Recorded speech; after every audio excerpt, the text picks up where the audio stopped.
Hi, everybody, and welcome to A Mighty Blaze and Lit Chick. I am your host today. Surprise for those of you who are used to seeing Jenna Payon. She is allowing me the opportunity to do a few interviews, particularly for historical fiction. My name is Julie Gerstenblatt, and I am here today with Aimie Runyan to discuss her new World War II novel, The School for German Brides. If you miss Jenna, which I do actually right now in this moment because I'm used to being behind scenes, and here I am. She will be back, if not next week, certainly for much of May, June, July, August, and I will be here about once a month. Let me just tell you a little bit about Aimie, and then we'll hear from her. Aimie writes fiction, both historical and contemporary, that celebrates the spirit of strong women. She's been honored as a Historical Novel Society Editor's Choice selection, a 3-time finalist for the Colorado Book Awards, and as a nominee for the Rocky Mountain Fiction Writer of the Year. She's the author of 6 works of historical fiction, and if I'm wrong, she can correct me after that. I forgot to check, including Promise to the Crown, Girls on the Line, and Across the Winding River. Today, we're here to talk about Aimie's new novel, as I said, the incredible book, The School for German Brides. And I'll just give you a little taste. In this intriguing historical novel, a young woman who's sent to a horrific bride school to be molded into the perfect Nazi wife finds her life forever intertwined with a young Jewish woman about to give birth.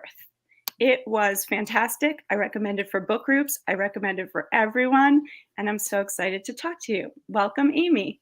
Oh, thank you so much for having me, Julie. And thank you so much to everybody at A Mighty Blaze for inviting me to come talk today. It's so great to be here.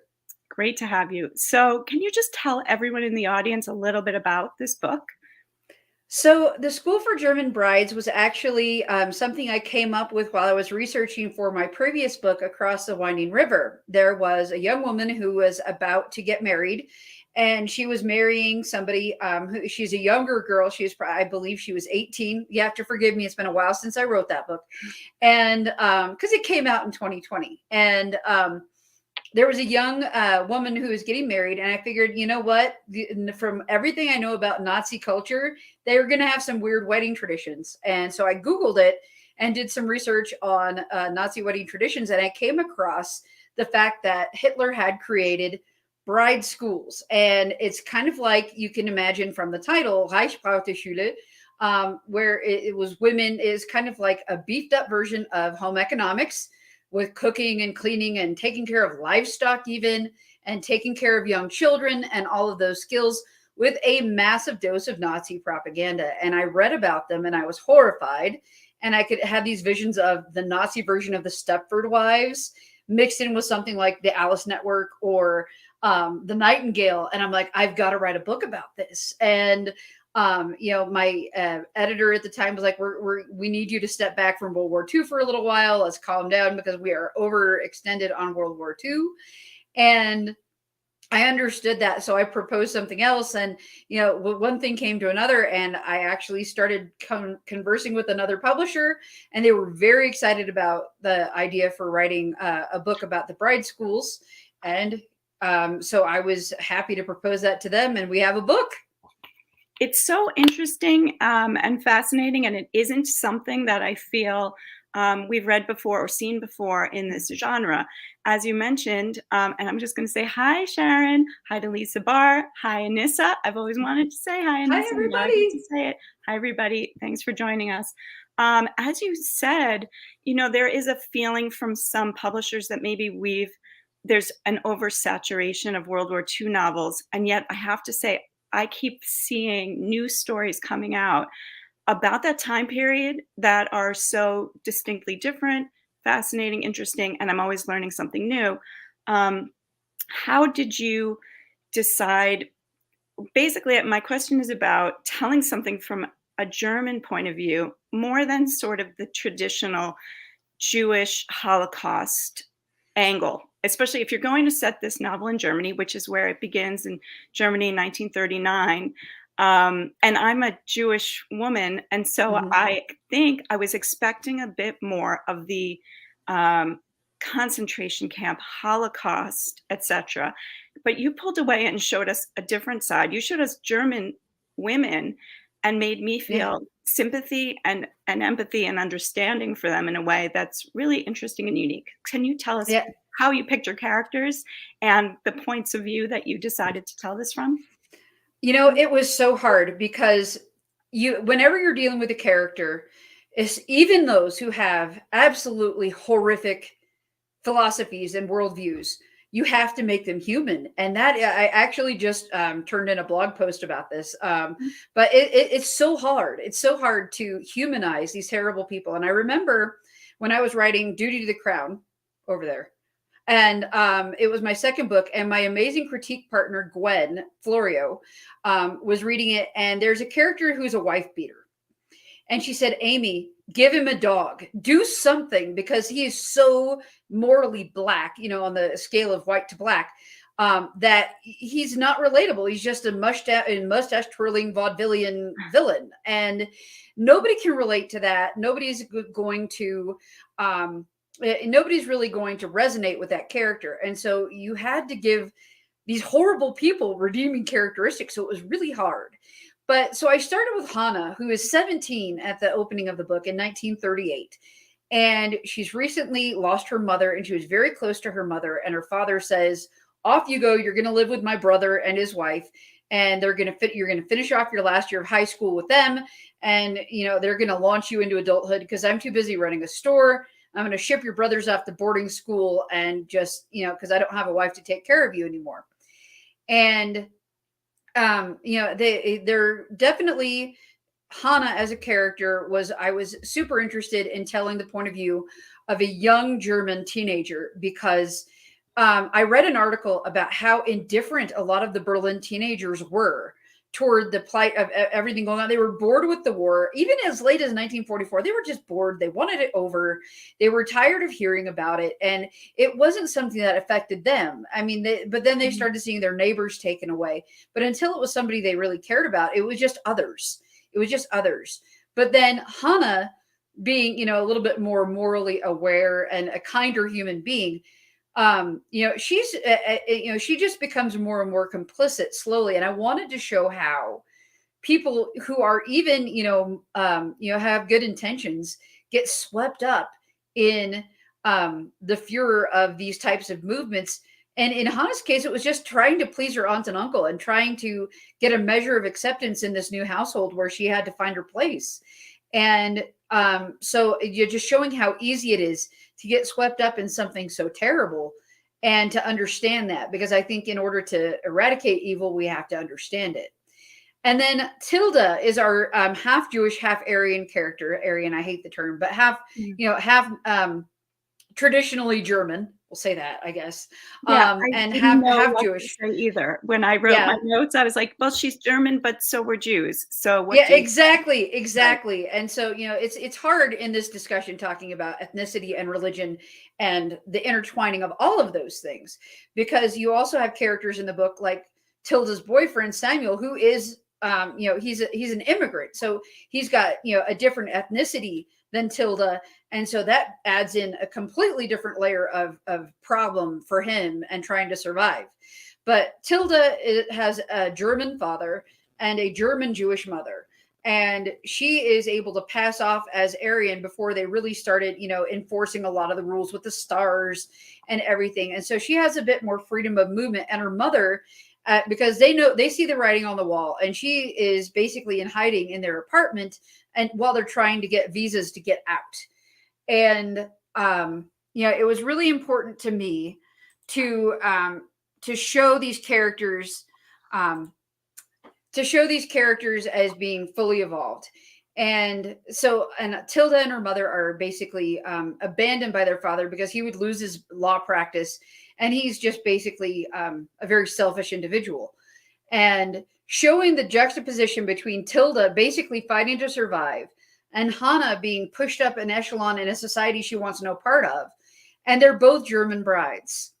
and just the difference in their roles. And I like to express this in every interview that I do, that yes, the title is The School for German Brides, but a large swath of it doesn't take place in the bride schools, because they are both in training to become the perfect German bride in very different ways.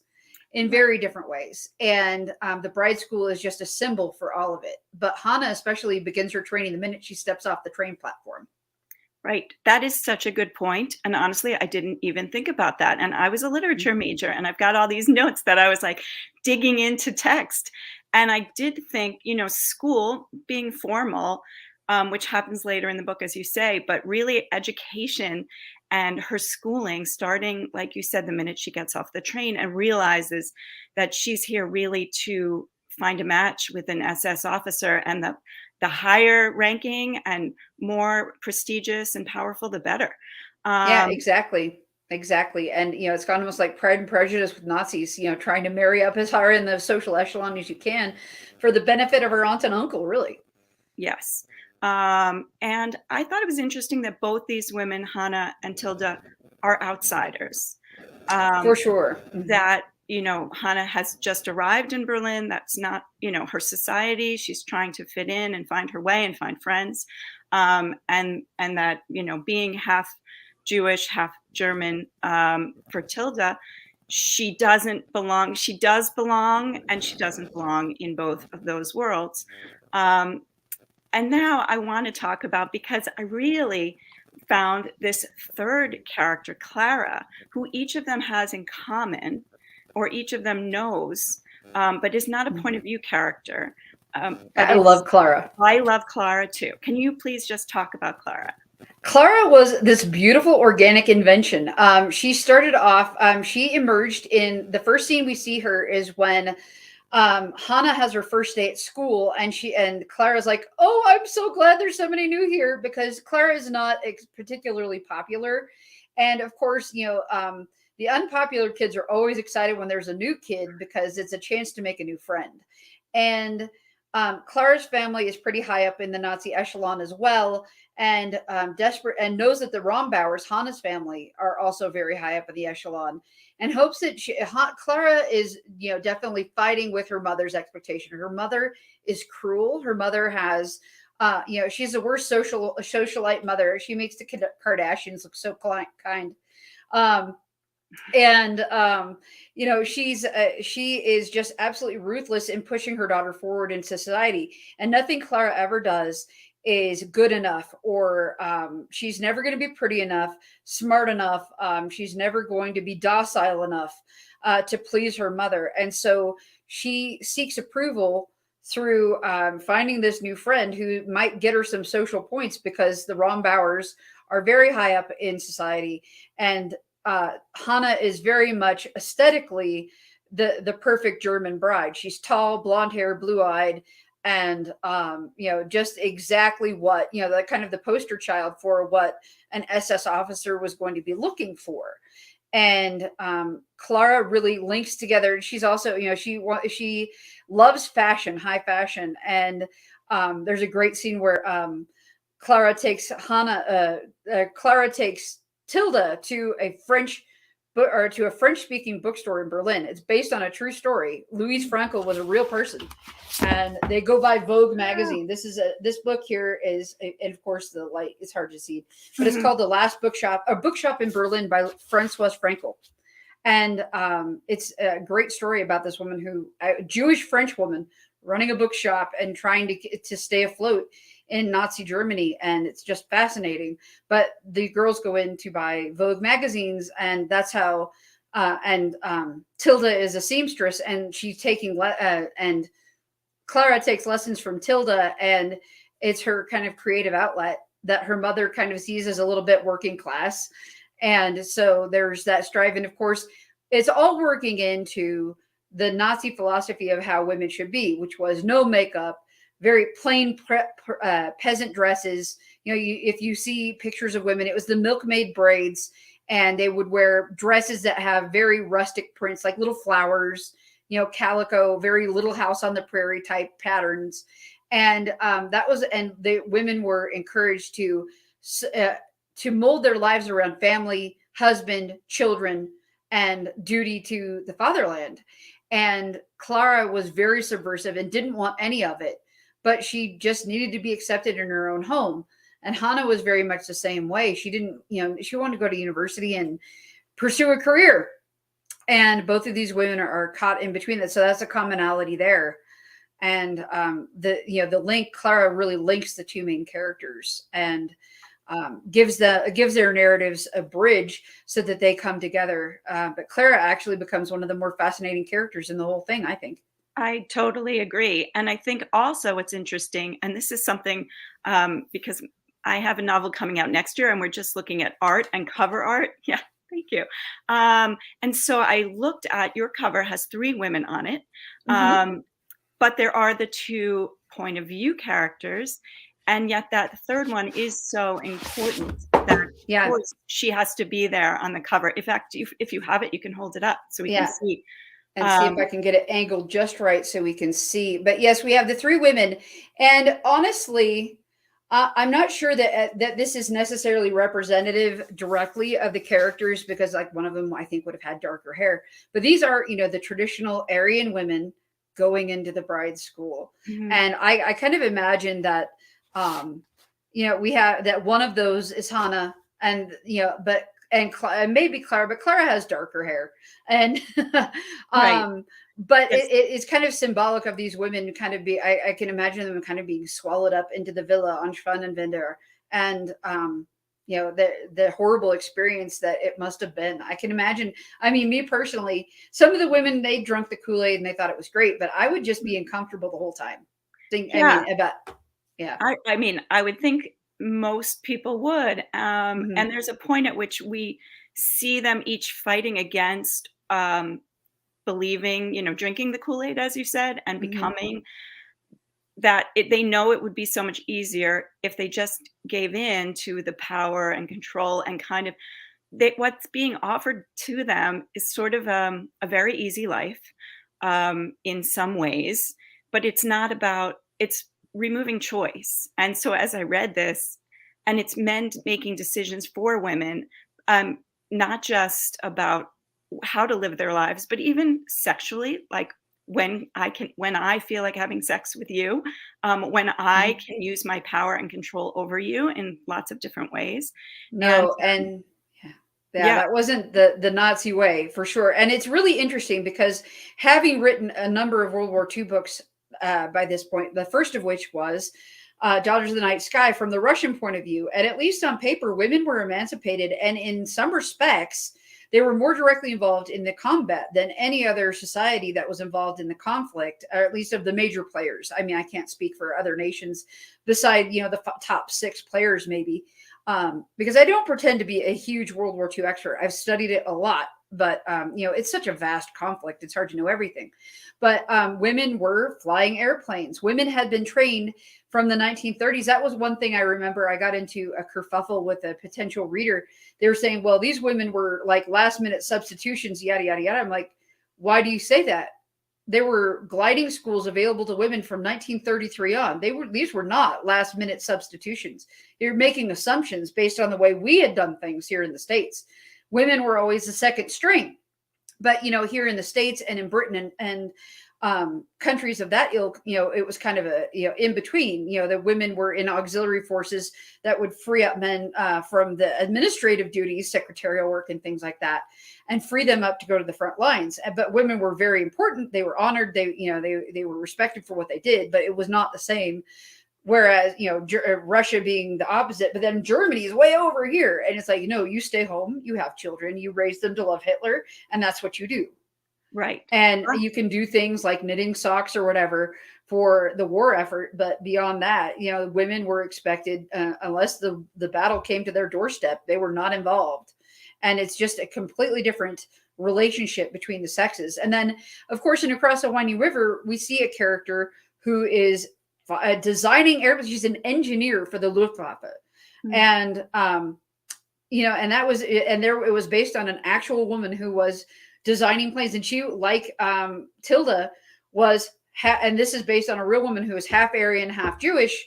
And she got special like dispensation to be able to continue working because she was such a brilliant engineer. But she was viewed as kind of as the exception that proved the rule. Most women weren't capable of this work, but she was this weird exception that proved the rule. And Uh, yeah. I thinking so much about the women in your story. I feel like your secondary characters, there are three women who find ways to have power. They're the older Mhm. generation, and I think in a as we've just established, this world where women were really subservient and not allowed to have jobs outside of the home, they found ways to gain power anyway. I'm thinking of Mhm. Aunt In their Charlotte. private sphere, especially. Yes, and over the younger women and generation, trying to um, control their choices to better serve themselves. So when you said earlier about thinking about this in comparison to some other works, I was really taken with the Handmaid's Tale situations a little bit, Mhm. in terms of the way women who are forced to have few choices will turn on each other, perhaps, or turn in each other, or those who will fight for each other. And we see both of those things in the women in your story. So if you could talk a little bit about either all of these people, Charlotte, or Gertrude Schultz, who runs the bride school. Um, I'm Yeah. so interested in those characters too. Yeah, and Gertrude Schultz is based on the real Gertrude Schultz. I'm pretty sure I may have morphed the name just very slightly, so apologize for any major historians, because I am always so hesitant to deal with real life characters. General Pershing makes a cameo in Girls on the Line, and I was still really nervous about that. And he's there for like 45 seconds. But Gertrude Schultz was the one that she was basically the mastermind behind the Women's Auxiliary League, for basically like, if you I kind of it's kind of gross, but I liken it a bit to Girl Scouts, and it's like the adult version of Bundesdeutsche Mädel, the BDM, or the League of German Girls, was like the equivalent of Girl Scouts, but Nazi Girl Scouts. Mm-hmm. And but then you have this adult version of it. The Frauenwarte was the magazine, but Frauenschaft or something like that. And you'll forgive me, I'm not remembering the German term off the top of my head, but she was the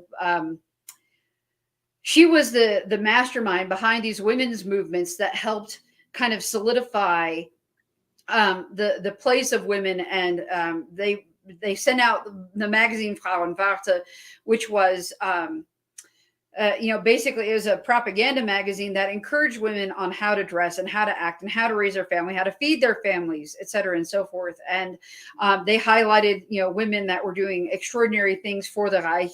And that she was definitely one of the few women, and she was not included. There was definitely a division.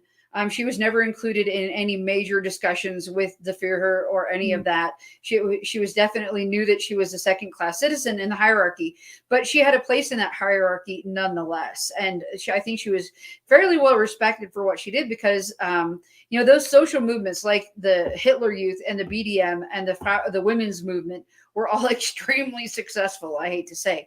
And but then you have Aunt Charlotte, who was a fascinating character, right? I feel like I wrote the words Aunt Charlotte 837 times a page, because I loved having her on the page, because she was so delightfully manipulative. Mm-hmm. And she definitely, you see the women of a certain age, in their 40s and 50s, the Violet Bridgerton and Lady Danbury era, a generation of women, if we're going to apply it to popular culture. But they are definitely pulling the marionette strings of all the young women in their sphere of influence. And it's definitely a deliberate choice on my part, because that was, as you say, their way of exercising some sort of control over their lives and feeling like they had some sort of control over anything, because Right. it was, the power had been systematically stripped away.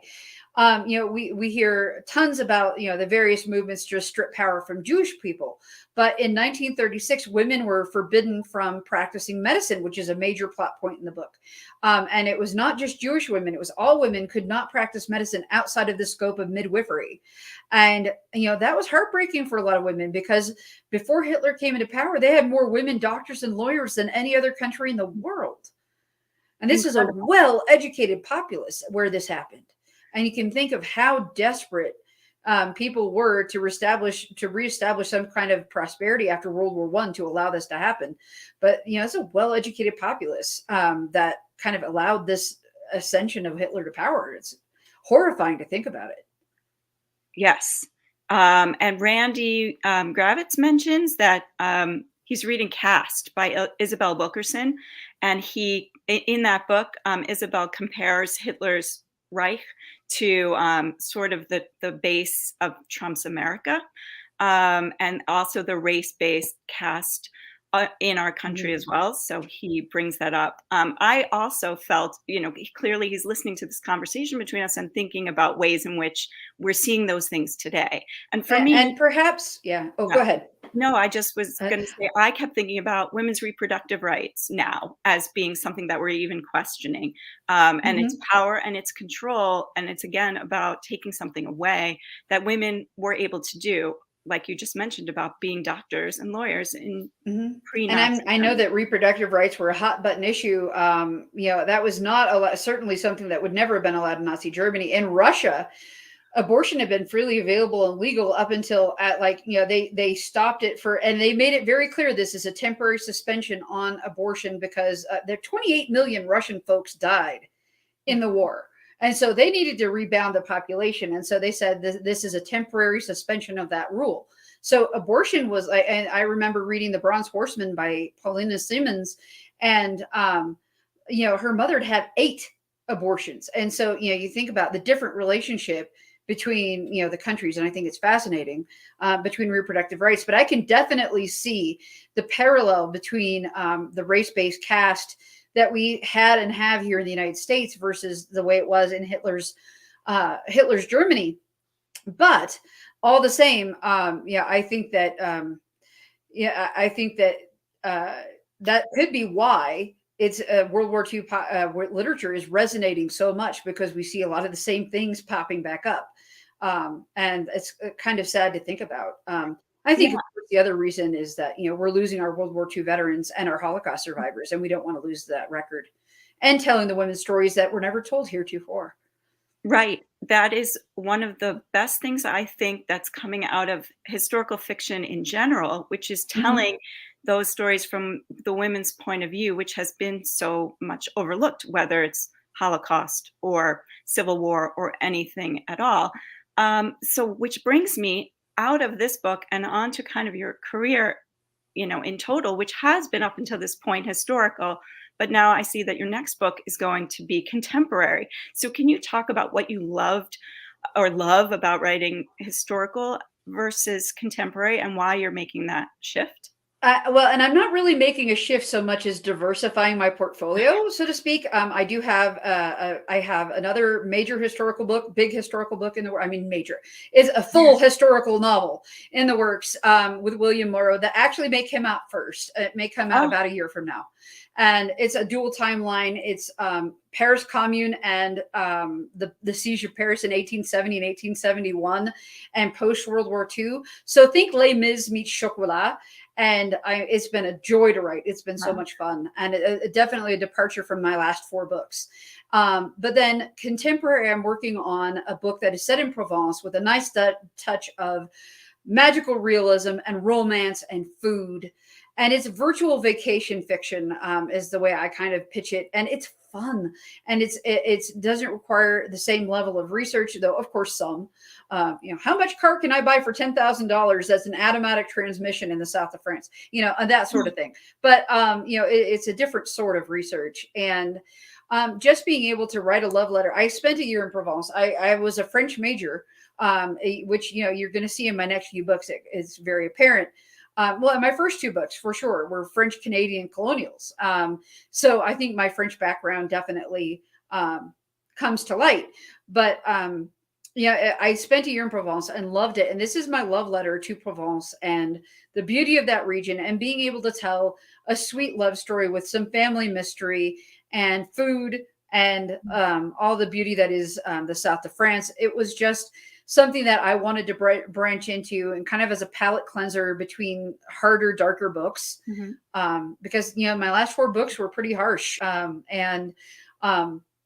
5, if you Paris Bakery, A Bakery in Paris is the name of the next book coming from William Morrow, and it's got some hard moments as well. But this is going to be kind of like all the grit and hardness that comes out of this Provence book is just going to be emotional struggle and coming to terms with emotional realities, and instead of dealing with bigger world conflicts and things of that nature. But Right. so So that basically, it's a way for me to reconnect with fun and writing. so you did it for yourself, which is always a Yes. good reason to write anything or do anything, Mhm. with that joy and spirit of, pleasure for we have to, enjoy what we're doing. So, For in sure. in terms of research, since you brought that up, how long do you spend researching? Do you research first? Do you start writing while you're still researching? Clearly, as you said you're not an expert, but you really sound like one. You know a lot about, especially the history of the places and people that you're writing about. So Yeah, tell us it's about hard that. to write four books, now 5 basically, that are at least tangentially related to the war without learning a lot about it. I try to research for about a month or two before I start writing. Though I always start itching to write because Mm, at the end of the day, I am a writer, and I often find one major textbook a major like secondary source material like for Girls on the Line. I stumbled across the Hello Girls by Elizabeth Cobbs, and it was the definitive text about the female operators from World War I, and it was basically a departure point for any other thing I needed to find. So I read that, and I also got a copy of a couple of the women's journals. And the cool part is they were told they were not allowed to keep journals, and some of them did anyway. So I love that, and I got a hold of their journals, one of them directly from the granddaughter of one of the women who served as an operator, and that was a beautiful connection. So I read those and then started to get to work. But I remember reading Elizabeth's book, The Hello Girls, and just Ruby, the character, leapt off the pages to me. She was just such a vibrant character that wanted to be told. Whereas Katya from Daughters of the Night Sky, she was tight-lipped. She didn't want time. She was a busy Russian officer. She didn't have time for me. But Ruby was chatty, and we had a great deal of fun together, figuring out how to tell her story. And that book will always be kind of a sentimental favorite because so much of the research just kind of converged out of sheer luck. I went to the World War I museum to research in the archives in Kansas City, Missouri, and I stumble in, and of course, like, Mrs. Runyan, we've been waiting for you. And like, they had all the research out on the tables in the archives for me. But then the lawyer who won the case to get these women recognized as veterans in 1979 walks into the room for an interview. And I got to sit in on the interview for it was like 4 or 5 hours, and I'm just trying not to cry and listening to his story about these women that had been they came back in 1918, being told that they weren't, even though they'd taken the oath of service and were subject to court martials, they weren't veterans. No, they couldn't go to the hospital, the VA hospital. They weren't going to get their pension, none of it. And so he fought. Finally, one of the Hello Girls reached out to this young lawyer, and in 1979, and he won the case. And there were only 28 out of the 230 women surviving by 1979, but they were given their medal of victory and everything after the fact. And I just thought it was, and they got their pensions, and I thought it was beautiful. And just to be able to sit in on that. So that book will kind of Right. always be an emotional favorite because that was just, the universe came to me on that book. I'm gonna go back and read that now. That's a fascinating story, and I think one of my favorite things, and I'm gonna say viewers are gonna agree with me on this, is the way your characters are clearly real people to you. You're like, "Oh, Oh, yeah. she's chatty, this one was this way," and that they, because they come off the page for you, they do for us as well. Well, Um, and it's the truth of the matter. And when I'm editing, especially, I think, you know what, if this isn't having an emotional response in me, it sure as heck isn't going to in the reader. I mean, of course, you get dulled to it after a while. So you have to remember that, that spark may still be there for the readers who are going through it for the first time. And I'm going through it for the 437th time. It's different. But, the characters are always the most fun for me. And creating these spunky women from a lump of proverbial word clay, and it's just the, the fact that I get to do this for a living, it's ridiculous that I get to sit in a room and play with my imaginary friends all day. It's great. And That's I just feel so lucky to be able to do this. it's so great. And I saw a comment go by earlier about how you're a new author to someone. She said, "Oh, or he or she said, I've never, come across this author before, Aimie Runyan, but now I'm so interested and want to read Oh, her that's her great. book." And so I'm thinking about something we just spoke about briefly before the interview went live, which was your publishing journey. And I'm going to ask another like question or two, and then I Mhm. will get some from the audience. So if you have questions, please put them in the chat. So, but if you can tell us about maybe why that is, because there actually is an answer to your where you've been in publishing and where you are now. Well, I started off at the largest of the small publishers, Kensington, which is, it's a major publisher, but it's not part of the big five conglomerate, which is where I am now. But Kensington is a smaller press, and they took a chance on me and on books that were definitely not necessarily the most marketable, because, Canadian colonials are like, who wants to read that? But, they did find a readership. It took some doing, but they did find a readership, and they sell just as well as any of the rest of my backlist. But they're to do with the women that Louis XIV sent over as mail order brides, and those were my book babies. They were the first idea I had. I was in a creative writing class for a lark, and I was also in a Canadian Civ class, and I heard about these women that were sent over to help populate it, and all they knew that Quebec was cold and the men were half savage, and it was not a pleasant place to be. I'm like, well, that's a book right there. And I wrote a short story and then let it sit in a drawer for 10 years. And finally, summoned the courage to write those books. And, and so that was great, but they said, they're not quite selling as well as we'd like. So we're going to let you go. And so but then I had a chat with my agent. And I said, where do we need to go? And I sent her, because I keep an idea file. I have like, a OneNote file that has probably 24 ideas in it at any given time. And I showed her 8 of them. And she said, man, those Russian female fighter pilots, that's your money pitch right there. Write that book. And so I start writing that book. And I found out that Lake Union had an editor that was very interested in writing that book. And I got an introduction, and I asked my editor, it's like 5 o'clock on a Friday night, can we pitch this next week? She's like, listen, just because this editor said she was interested, I'm like, no, she's asking her writers to write this book right now. We need to go on this now. And she listened to me, thankfully. And we pitched it the following week on half a manuscript. And traditionally, your first book, you always have to submit a complete manuscript. And when you're changing houses, you often have to submit a whole manuscript, because they need to know that they've got a complete product ready to edit and package. And I was very fortunate. They bought it on half a manuscript, and they put it in their Amazon First Reads program, and it reached 100,000 sales. And that's amazing. And I wrote 2 more books with Lake Union, both of which sold really well. But, they have such amazingly high expectations, and for good reason. So made the hard decision to move on.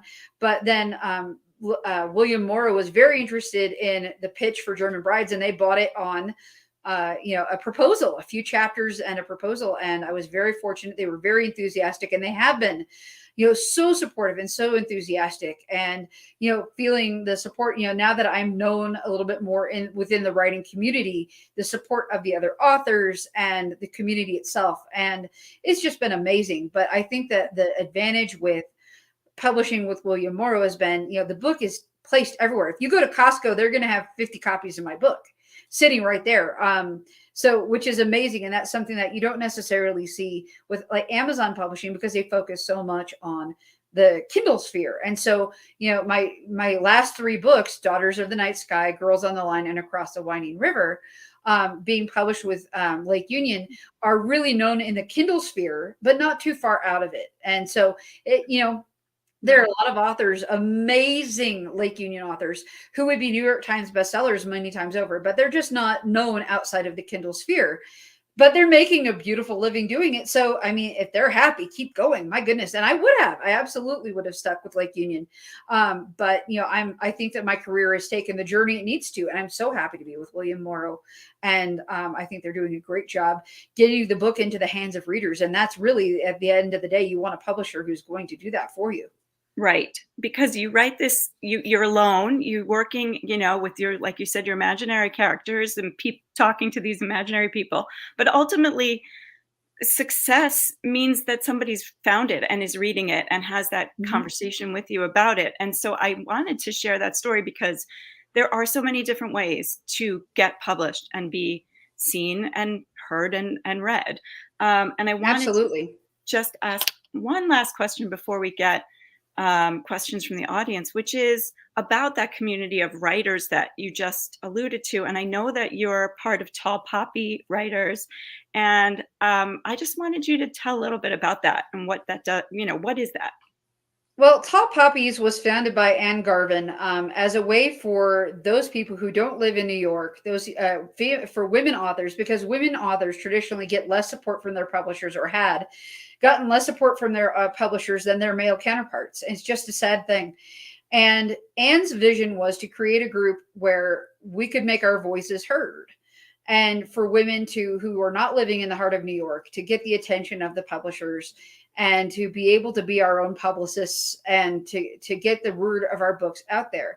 And we've created, the group has evolved immensely since its commencement. I came in probably, I want to say 2 or 3 years into the Tall Poppy. So I've been there a while. And it's been a wonderful support. It's a place where we can go I say, hey, could you guys boost this sale and that sort of thing. But also, we've had partnerships like with Francis Ford Coppola Winery, and they've done some really neat marketing things. We have people who are active now in promote. We have Bloom, our reader group, which I encourage everybody to join, which is a group of over 10,000 readers where we get to feature our books and talk about all things bookish, and about life in general. And it's not just book promotion, but talking about reading and talking about women's issues and all sorts of great things. And we have tons of guest authors, and it's just a beautiful group, and it's fun to participate in. And and we're constantly evolving. And so we have people that are actually running our social media for us now, and it's becoming more and more on par with the really elite professional organizations. And it's been wonderful to see it evolve. And it's all happened through sheer force of will from the people who have stayed the course with the group, and who have kept true to the vision. And Anne is just, she's definitely a visionary when it comes to breaking out of the mold of having to be one of the top few people to get the attention from the publishers, because it's such a hard business. It's such a hard business to get attention. But the Tall Poppy name is becoming recognized in the industry, and I think that's a beautiful thing, because they're a bunch of talented, smart women writing great books. That's great. We love Anne Garvin. We actually, our producer today, Trisha Blanchett, interviewed her a year or so ago, and I think she's a hoot. She is a hoot. And what's interesting about that is it's similar to A Mighty Blaze. It's just so important for writers, and as you said, with women writers, but writers in general, to support one another. And it is so difficult that if you're out there and you're a writer, please try to find others to for sure to support you. Do you? You mentioned a person who you kind of give your manuscripts to, or your writing to, at some point. I don't remember who it was, but so I was part of a critique group early on, and since we've all I think that it's very typical that once you start your career, you find a critique group, and I encourage that for all aspiring writers. Find a great critique group. Find one that has people above your level that will help mentor you. Find one that has a few people below you, so you can pay it forward and mentor those people. But our group is kind of dispersed since then, sadly. But I mean, some people have stopped writing. Some people are writing so fast that they don't have time. It's true that once you start getting contracts, you have to produce at such a quick rate. You don't have time for beta readers necessarily. Hmm. But Gwen Florio and Jamie Raintree and Andrea Catalano and Orly Koenig Lopez and I know I'm forgetting people. I'm sorry, but they're a great group of women that I worked with, early on, and we still chat from time to time. But the group is kind of disbanded. But writing is such a solitary act. It is, you really have to write, especially the first two drafts, alone in a room, and it's hard. But having a group of loyal friends in the writing community that you can bounce ideas off of and that you can rely on to support you for marketing, whether it be a group of women, a group of writers from your same agency. I'm with Kevin Lyon now, and so we have the Lionesses, which are great, and we support each other. That's fun. We support each other a lot, which is wonderful, and of course, like the Tall Poppies for marketing, but also just a tight group of friends. I'm actually working on a collaborative novel with two other authors, Rachel McMillan and Janelle Sosowski, that'll be coming out next spring, and we collaborate together, and just having that camaraderie makes it feel less lonely. And that was especially important the last 2 years. Definitely. And I feel like these online communities have sprouted using a tall poppy, word for flowers sprouting from the ground, have bloomed. And, the idea of being somewhere away from your group, location is no longer as important. We can find each other through the internet. And I wanted to ask Trisha, do we have questions from the audience? All right. Who was your favorite character to write in this book, and why? And this Armstrong. The School for German Brides. Well, I'd say Hannah was the most natural to write. She definitely came organically. And Tilda, I was always a little bit nervous because she is half Jewish and wanting to be so respectful of a culture that is not my own. And she was the product, because when I submitted the manuscript, it was 3 of Hannah's chapters. And my editor at William Morrow is a Jewish woman. She's like, we need to put the Jewish element in here somehow. She was really worried that it could become a German savior narrative, which was the last thing I wanted to do. The good German narrative is just a horrible trope. And that is definitely, and I don't think there is a good character other than maybe Tilda in this entire book. And they're all, various on the scale of complicity, except Tilda. And Tilda was just a little, I loved writing her, and she's a great character, but I was nervous. And we had a sensitivity reader in addition, because there's, Judaism is a diaspora. There's no one way to be Jewish. And so we got another perspective in there to make sure we were being as respectful to such a beautiful culture as we could be. But Clara was definitely intriguing whenever she came on the page, and the most evil fun was probably Aunt Charlotte, because her scenes always, it was those 3,000 word days, though there weren't many 3,000 word days. This is the book that I wrote during the height of lockdown, while I was homeschooling my children during when schools were shut down, and I was a single mother, and I was writing this book in 300 to 500 word chunks from 10 p.m. to 2 a.m., falling asleep, literally writing in bed and falling asleep under my lap desk. And I actually bought a Google Assistant so I could turn the lights off without getting out of bed. This is the life I was living while I was writing this book. And it's a good thing I wasn't trying to write something fun like my Provence book while I was doing that, because that would have been hard. That would have been hard. But digging deep into the dark corners of the human psyche during what has been a very dark part of all of our human experience lent itself rather naturally. Right. So yeah. Right. Do we have any more questions from the audience? We do. Sharon Person asks, did you find anything in your research that you might use for a future book? Oh, that's a great question. I'm hoping to steer a little bit away from World War II moving forward. Though my next book is post World War II. So we're dealing with the cleanup. And so I think there might have been snippets that definitely influenced it. I mean, there's nothing that's really hitting me over the head other than some of the violence against women after the war. That was an article I came across, and that's something that's going to feature in the book.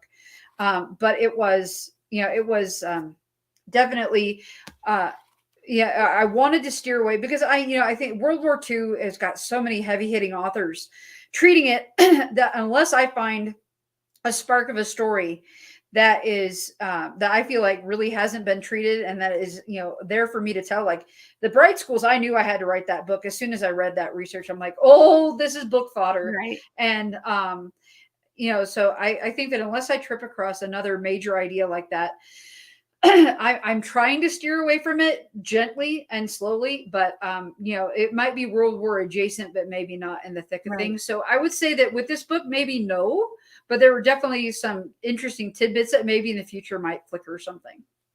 Great. Any last questions, Trisha?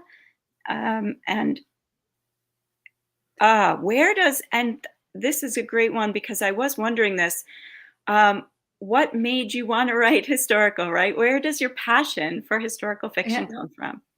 Well, very organically because it's what I love to read as a reader. And I think that that's always where you need to start. If you want to write the genre that you love and don't worry about what's selling. I mean, I know like domestic suspense had its huge is or has. Mhm. I don't follow market trends as closely as I ought to, maybe, but like don't. Domestic suspense was huge 5 years ago, for example, huge, like Gone Girl, huge. And I mean, I enjoy it. I like it in movie form a lot, and I do read a fair amount of it. But it's not something I think that I could do successfully. I'm an open book sort of person. I'm about as mysterious as a bucket, and so I have a hard time being duplicitous. And you have to have that wonderful duplicity to be able to write suspense, for example. Though I'm working on, I've gotten some parts that are like a little bit of a twist ending and stuff, and that's great. And I'm learning those skills, but it's not something that's supernatural for me. But when I was a teenager, I loved reading like historical romances, whatever I could find on my mother's shelf, and historical novels. I remember asking, I had an uncle who's sadly since passed away, but I remember he was, definitely the most bookish person in the whole family, and we got along like, like two peas. And I said I read this book when I was in middle school, and it was a Sweet Valley High book, but it was historical, and it was this historical saga, and it was like generation by generation from the time that the family emigrated from Sweden all the way to present day, like they're from their mother backward through their like great whatever grandmother, and I loved it. And I remember I was years later I said to my uncle Roy, what he's like, I'm like, I want to read more books like that. I don't even know what to look for. He's like, oh, you mean historical fiction? And he pointed me toward Ken Follett's The Pillars of the Earth, Ah, and I'm like, wow. And yeah. that, along with The Handmaid's Tale, which you referenced earlier, were two of the most, um, the most captivating books, formative books that I read that kind of shaped me as an author. And, and so, just understanding that there were more books like this out there, and that it's an actual whole genre. And, and so that's what I always gravitated toward. And so it was just a natural transition for me. Well, it's clearly your space. And although I am looking forward to the eventual contemporary, you really bring history to life. And Oh, thank you, you. you've been such a pleasure to talk to today. And everybody is chiming in with their love for the conversation Thank you and so their much, excitement everybody. for this book. Again, it's called The School for German Brides, and we are with Aimie K Runyan. She's going to hold it up and show you the cover. And we will see you next time on A Mighty Blaze. And this is when Yes. I have to tell you that our associate producer, Trisha Blanchette, her book comes out next week. So at A Mighty Blaze, we will be blazing all week long in support of her and her novel, Herrick's End. And you can catch Tuesday on Thoughtful Bro. You can catch her in conversation with Mark Cecil. It looks Plus, so check good. out everything else that we have to offer. But thank you, Aimie, and we'll see you next time on Mighty Thank Blade. you.